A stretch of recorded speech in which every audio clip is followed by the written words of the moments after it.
Hello and welcome to the National Security Conversation. There will soon be a new president in the United States, hopefully. And that is likely to set off a series of geopolitical developments around the world. What does the election of the Democratic candidate and former Vice President Joe Biden mean for US-India relations? From what we know now, Biden doesn't share the same aggressive approach that Trump had towards China. His policy is likely to be more nuanced.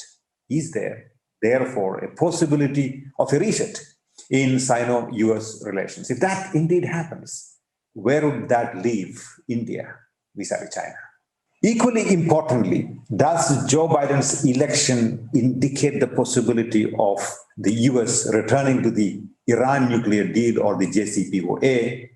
And if indeed that happens, what implications would that have for our region?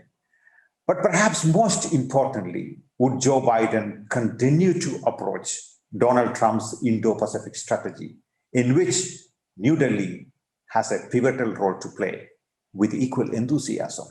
The international system is going through a series of rapid changes and tectonic shifts. The aggressive rise of China, the strong presence of Russia in global affairs, slow but steady retrenchment of the United States from global issues, and the ganging up of several countries opposed to the United States. How would these developments impact India? To discuss these questions and issues, I have with me Dr. Ashley Tellis. Dr. Tellis holds the Tata Chair for Strategic Affairs and is a senior fellow at the Carnegie Endowment for International Peace in Washington, D.C. Dr. Tellis, many of you would remember, had played a key role during the US-India negotiations on the civil nuclear agreement. Welcome to the National Security Conversation, Dr. Tellis. Let me begin with a question on Joe Biden's victory in the United States and its implications for India. What impact do you foresee this would have on India, its foreign policy, its domestic politics in the months and years ahead? Well, thank you, Happymon. It's first great to be here with you on the show. I think the Biden victory is going to have immense consequences, first for the United States, because it allows us the opportunity to actually leave the disruptive 4 years of Trump behind us. And I think that is what this election conveys more than anything else. The desire of the American public to go back to an old-fashioned normal, where norms matter, where the integrity of leadership matters, and where America wants to reclaim its role in the world, protecting and upholding the liberal international order which we built and which so many others depend on. So clearly the biggest impact and the most immediate impact is on the United States. And I think it is going to be a wonderful turning point in this country's effort to put itself together after 4 years of, almost perpetual chaos. I am personally quite optimistic about what Biden and his administration mean for the US-India relationship. I don't know how many people remember now, but Biden was a very early champion of the US-India civil nuclear agreement. At a time when there was still considerable skepticism on Capitol Hill about the wisdom of the agreement, Biden came out very early in support of it. And he shepherded the process of getting congressional approval. In fact, both he and John Kerry, despite widespread misgivings, understood the import of the agreement and they pushed it forward. Later, when he became vice president, he was very, very supportive of India. Even though some of his own inclinations on Afghanistan policy, for example, were at odds with India's preferences, he recognized India's importance and was extremely supportive of whatever President Obama tried to do, to continue and expand on Bush's legacy. So in that sense, I'm very, very optimistic that the relationship will continue to strengthen and evolve as it has now for, over 2 decades. I mean, that's an important point, Dr. Tellis. Biden is a Democrat, and the nuclear deal was sort of agreed to under a Republican administration, which sort of takes me to the argument that people generally make that India has bipartisan support in Washington, D.C. Very quickly, if you could sort of tell our viewers what really are the sources of this bipartisan support for India in the United States. I think both Republicans and Democrats recognize that a close relationship with India is an American national interest. And that is seen against two or three backdrops. The first backdrop is, of course, the challenges that are posed by China, which will not go away. And there is a clear recognition that dealing with a big country and an important challenge like China cannot be done unilaterally. It has to be done with partners. And India is seen as a big country on China's borders, someone that we share a lot of affinities with, growing interests. And so both sides of the aisle, I think, recognize that India is important in terms of managing the China challenge. Then there are two other elements which I don't think should be underestimated.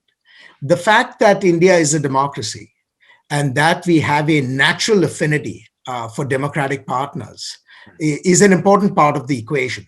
Now, the two parties may reflect that interest in different ways. It may be pronounced at times, it may be recessed at other times. But India's democracy is a very important element that binds our solidarity together. And then the third element is India is a growing economy. And until the recent economic crisis in India, India was really one of the shining lights, on the global economic horizon. And to have a country that can demonstrate rapid economic growth, despite its heterogeneity and despite all the complications of its democracy, that is an important lesson that the US would like to promote in the rest of the world. That democracy and economic growth are not necessarily, inherently opposed. And that's a nice way of also making the point vis-a-vis China, right, that you don't need an authoritarian regime in order to be able to improve the lives of people. I understand the argument that India has been traditionally important to the United States. So in the United States, look at India with a sense of here is a country who we can do business with. But is that thinking sort of taking a backseat, or will that take a backseat? I mean, let me sort of explain. What is it that India can offer to the United States, for that matter? As an economy, it is slowing down. India is unlikely to change its policy about not sending troops to various theaters that the United States is engaged in, be it Iraq or in earlier on and Afghanistan thereafter. India is also unlikely to get into a formal military alliance with the United States. I understand the argument about norms, values, and democracy, but beyond that, when you have to talk about hard facts and hard material facts, where does that reflection come from today in the months to come, perhaps? So I would say there are three elements to that. First is India's exemplary importance. The second is that India's economic growth as providing opportunities to the United States and to the world. And the third, which I don't want to forget, is that India will not be part of an alliance with the United States, but there are many things that India and the United States can do together, even in the military realm, which are important to Washington. So let me just quickly talk about each of those. The US built a liberal international order, in bits and pieces since 1945. It's easy to proclaim the triumph of liberalism in Western societies. It is harder to proclaim the triumph of liberalism until we can have an example of a non-Western society demonstrating that it can protect, individual interests, individual rights, limit state power, and do well by its people, right? So even though there's no direct benefit in an instrumental sense, we think that the American project worldwide is strengthened by Indian success. And Indians, of course, want that success for their own reasons. Okay. But for the United States, that success is important, and I would not underestimate that. Second, we are looking to build our own economic strength and India's economic strength, and we hope that that will come through a more open Indian economy and deepened US-India trade relations. Now, I must confess that on this count, things have been rather difficult lately. India's own economic slowdown is making life difficult for Indians. And it is certainly choking off opportunities for the United States. And India's new inward turn towards what looks to us like protectionism, Okay. I think, is going to create irritants. And surprisingly, Trump was actually, more responsive to India's problems than I would have expected. But even a Joe Biden, who wants to be helpful to India, I think is going to run up against, rising Indian protectionism and what that means for US-India trade relations. So this is a space that, we all collectively have to watch because it is a challenge. The third point I want to make is, people often sort of say an alliance is not on the table. Right. Therefore, what use can India be to us? I think that sort of mistakes the point that in the years to come, we will, of course, rely heavily on our alliances because they are the bedrock of how we do business globally. Mhm. But there are other things that countries that are not allied to us can offer us. And India can, for example, take increasing responsibility for security management in the broader Indian Ocean space. And if India develops the capabilities and the interest in doing that in partnership with the US, then we can allocate our resources more towards dealing with the Pacific arena, where the challenges to us are far greater than they are in the Indian Ocean. To me, the great example actually of what India can do is Singapore. Singapore is not an American ally, and yet Singapore works very closely with us in the security arena, to provide opportunities to work, particularly in the South China Seas, in Southeast Asia. And if India can sort of evolve in the direction that Singapore has, we can sort of enjoy the best of both worlds. We don't need an alliance, but yet we have enough productive military cooperation that makes it worthwhile for both sides. There is a fear in Delhi that Joe Biden perhaps doesn't share the same aggressive approach that Trump had towards China. I mean, even though that was not necessarily very consistent, how much of this thinking that is not so aggressive approach towards China will color the United States policy towards China in the days to come? Will we put differently? Will we see a reset in US-China relations? What would that mean for some of these new security and political arrangements like Quad and Indo-Pacific, etc.? Because India seems to have sort of put a lot of given a lot of importance to Quad and Indo-Pacific now. But if there is a reset in Sino-US relations, that's going to have sort of create issues for New Delhi, for that matter. I think this is actually the biggest question that New Delhi and Washington will have to grapple with in the months ahead. Right. And to be honest, we don't quite know what Joe Biden's China policy will be. So whatever we say at this point will be speculation. But let me sort of identify some parameters. First, the US-China competition is not going away. The manner in which US-China competition is conducted, however, might change. And depending on how that changes, there will either be greater opportunities or more closed doors in the US-India partnership. I understand Delhi's anxieties on this question completely. A hard US policy towards China increases India's maneuvering space. That's right.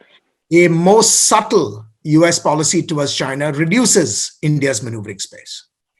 And I understand Delhi's fears that if the incoming administration sort of either walks back or does not invest sufficiently in institutions like the Indo-Pacific or in constructs like the Indo-Pacific or institutions like the Quad, then India might find itself as having made a bet that actually turns out to be a liability. I understand that. My own sense is that because US-China competition is not going to go away, even a Biden administration will not jettison the Indo-Pacific construct because it has a strategic logic that is actually abiding. And it will not jettison the Quad either. But whether the administration will first have the freedom to invest as Trump did in the Quad, particularly in the last few months, that to my mind is an open question. And when I talk about the freedom, I'm really talking about the enormous challenges that Biden is going to face at home. For the next several months, dealing with the challenges of the pandemic, dealing with the challenges of American democracy, the threats to American democracy, and then restoring America's place in the world. These are such huge challenges that I think pretty much everything else will come second. So I think the Biden administration eventually will get around to dealing with these issues. But India will have to sort of experience, at least learn to live patiently until that moment comes. That's right. I mean, that sort of takes me to the China question. I mean, that's for New Delhi. That seems to be the biggest challenge in a very, very long time. And I heard it the other day talking to Shekhar Gupta about the fact that India has never faced a superpower in its border, and here is China now. So how should India, in your sort of opinion, you've been sort of watching China for a long time, writing about Asian power balances. What is the way to sort of deal with China? Is economic decoupling the way to go about? I mean, given the fact that China is one of the biggest, it has a certain global centrality as far as supply chains are concerned, and the neighboring countries are simply not going to sort of decouple from China and come towards the United States or India. And hey, China is a military threat to India. So how should India play its cards and deal with the China threat, as it were? This is a question that has obviously multiple dimensions, but let me just sketch out some broad, framing solutions. Right. First, I don't think comprehensive decoupling from China is possible.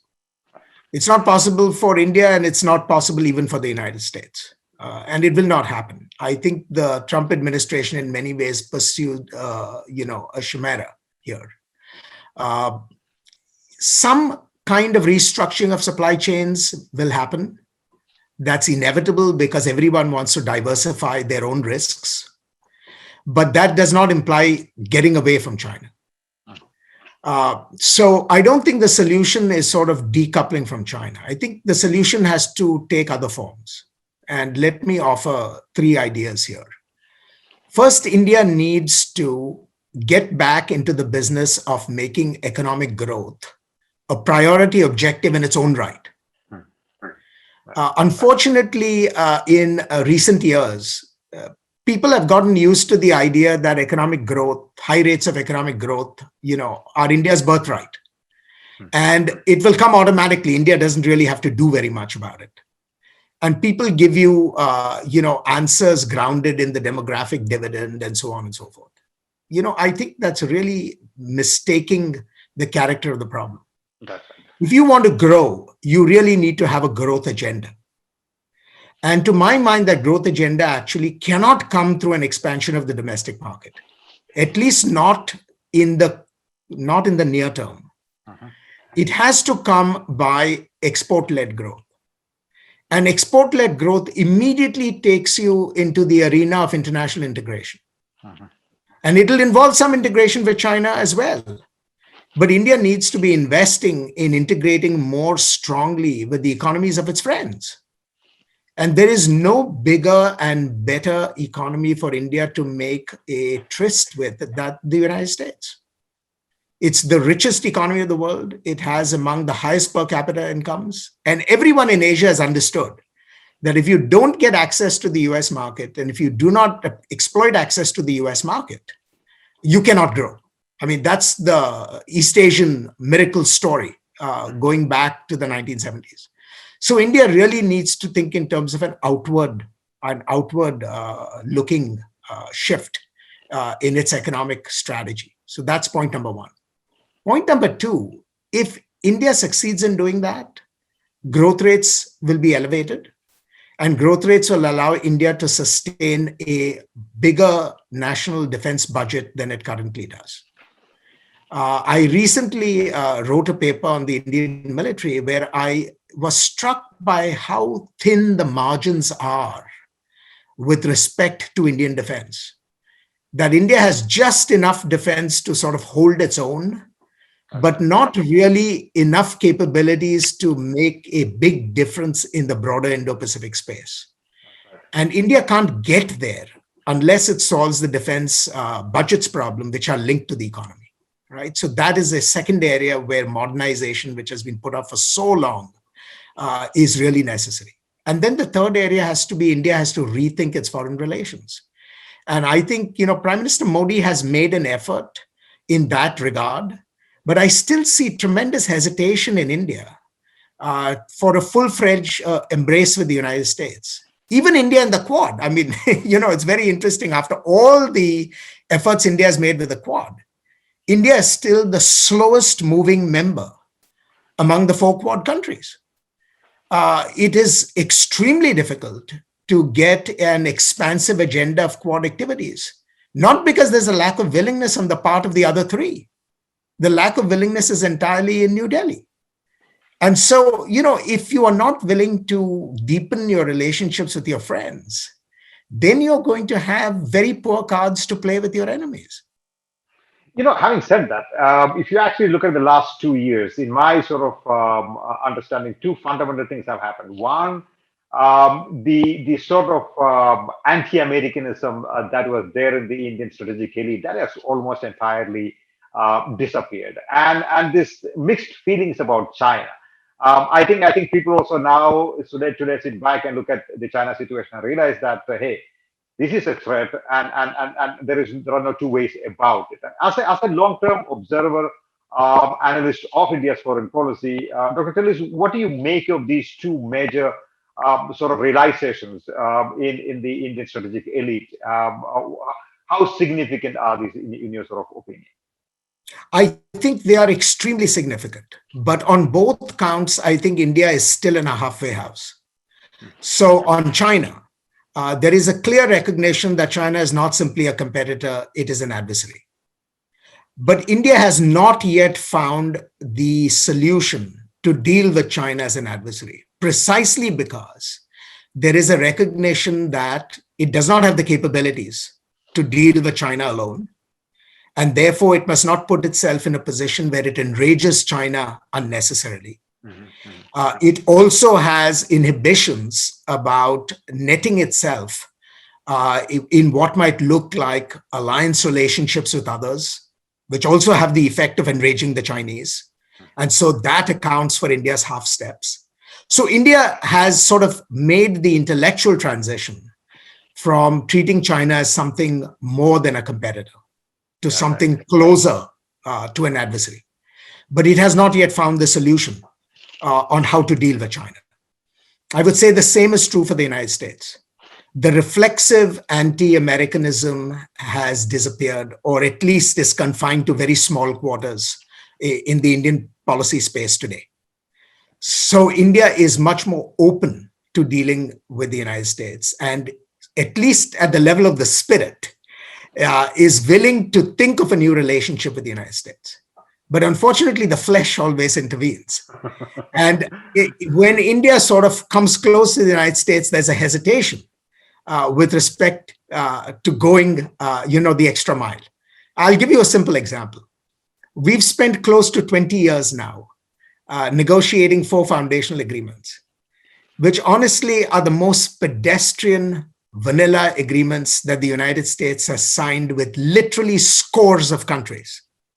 You will not hear a peep from any of our other partners who have signed these agreements because they consider these to be so pedestrian that it's not even worth newspaper space, in terms of announcing them. But for India, these were heroic decisions. And we went on for years, negotiating over, the dots and the T's and so on and so forth. And I guess in some ways it's a good thing that we've crossed that hump, that we've actually sort of made the effort. That's wonderful. But now the question to my mind is, okay, you've done the agreements. What are you going to do about them? How are you actually going to implement them in terms of the things you're willing to do together? And this is where I think, India still has a long ways to go. It's perhaps too early to speculate about what might happen in the months and the years ahead. Completely crystal ball gazing, as it were. But there are these questions in Delhi. I think things like, for example, will the United States go back to the JCPOA, the Iran deal, as it were? Will the Afghan pullback process continue as before? Will the United States continue to be as tough with Pakistan on the issue of terrorism as perhaps Mr. Trump was? Because these are all questions that are very crucial to India and India's geopolitical role, as it were. Would you want to sort of venture into sort of making any guesses on some of these questions? Well, I can do that at risk to my to my intellectual reputation, but I do it all the same. What's the point of being in a think tank if you can't take a few risks, right? I think there will be a much greater continuity on some key issues that matter to India. So, for example, even if US relations with Pakistan change for the better, and in many ways, I hope they do, because we are in a very strange place with Pakistan. It will certainly not reach the point where we condone Pakistan and its endless terrorism against its neighbors, both in the East and in the West. I think that period is over. I think so. There is no constituency in the United States today for looking at Pakistan with rose-tinted glasses. So even if there is an improvement, I think India should remain reassured that it will not be an improvement that comes at India's expense. With respect to Afghanistan, I think this horse has left the barn. The United States is on its way out, and I do not expect a Biden administration to reverse the broad decisions that Trump has made. To my mind, the questions in Afghanistan actually are now questions of detail.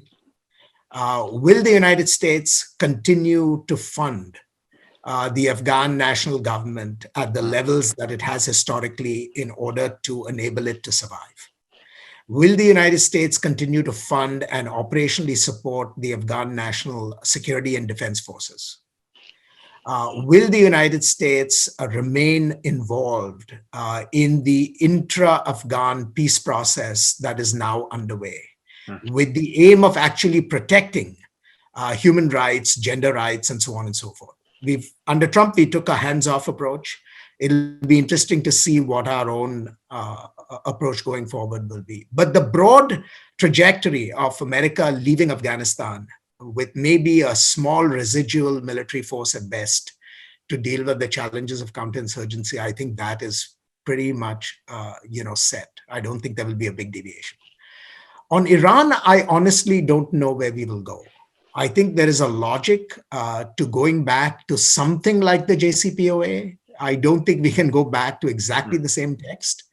But even our European partners, I think, would be willing to join us in a revised negotiation that maybe imposes more stringent requirements on Iran as the price for normalization. I don't know whether we can pull that off.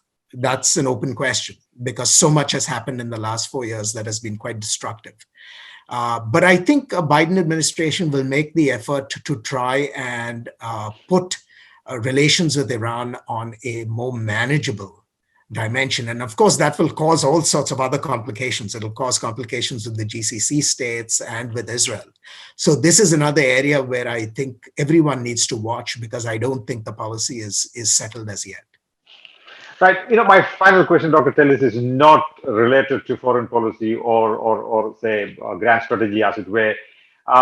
Say it's somewhat related to social media discussions, as it were. President Biden's election win is now seen as a turning point in world politics. Analysts, and especially young people online, social media, seem to believe that this is perhaps the beginning of the end to authoritarian regimes across the world. Do such conclusions hold any weight at all? No. I wish they did. Uh, Two things to keep in mind. First, I think Biden's victory is fantastic for the United States because it allows us to go back to at least some semblance. We can't go back precisely to the world that we left behind, but to some semblance of the world behind, where the United States remains a constructive player rather than an alienated or a destructive player. So in that sense, it is really wonderful. But second, I cannot forget that although Trump lost convincingly at the level of electoral college votes, there is still a good 45% of the American people who seem to share his worldview. And what worries me is that, even after Trump exits the scene, that is, Trump, the person, exits the scene, he may not quite exit the scene either, right? I mean, that's again the big uncertainty that we're facing. But the danger is that, the roots of Trumpism will still remain alive in American politics and will produce a very unhelpful churn that actually limits Joe Biden's choices. And that worries me because if he constantly has to deal with crises within, crises produced by that faction of the American electorate that feels defeated in this current election, then the kind of example that people would hope for in Biden's re-election, that exemplary quality may be diminished. So we have to wait and see. I obviously, wish him the best and I hope for the best. But the social forces that have now been set alight throughout the world, those social forces will not be turned around simply because we had one great electoral victory in the United States. You see very disconcerting signs in Europe. I mean, Europe was the bastion of liberalism, in many ways, even more than the United States. And you look at almost every major European country dealing with reactionary forces that want to take Europe back, to a very dark past. Right. You see this in Asia as well. And as long as you have major countries like China and Russia, which are willing to go out and support the forces of illiberalism worldwide, the requiem for illiberalism cannot be sung just yet. Right. Fascinating insights. Thank you so much, Dr. Tellis, for coming on the show. It was wonderful talking to you. Likewise, Happymon. I look forward to seeing you in person sometime very soon. Take care of yourself. To receive instant updates on all videos from The Wire, click the subscribe button and hit the bell icon. Pay to support independent journalism. Click the link in the description and choose the amount you want to pay.